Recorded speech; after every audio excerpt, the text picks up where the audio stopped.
today's video, we will engage the children in a fun-based activity that will help them develop the understanding of things that dissolve and do not dissolve. Skill that enhances children's abilities to observe, comprehend, identify objects attentively. It helps the children develop their awareness of the world around them and aids them in the classroom. In this interactive activity, the facilitator gathers the children in a semicircle, introduces them an engaging activity focused on exploring substances that dissolve and those that don't dissolve in water. She places various items amongst the children, including salt, sugar, mud, chalk powder, which initiates a discussion about which substance will dissolve in water and which don't. Through lively participation, the children express their predictions.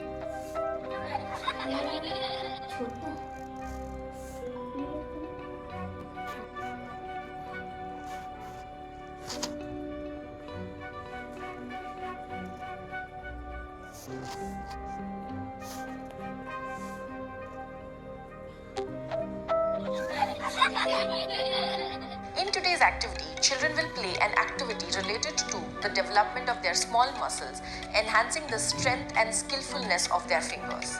This will eventually help children engage in tasks involving fine motor skills. Such facilitator takes on a guiding role, leading the children through the folding process while offering praise and encouragement. The children enthusiastically participate and the facilitator ensures a hands-on approach, making sure each child is involved in the creative process. Once the fans are successfully made, there is a celebration and the children clap for themselves. To make the activity more enjoyable, you can teach them to fold paper and make other things like a paper ball, a paper purse, or even an animal. Thank you for joining us. We will meet again soon with a new activity.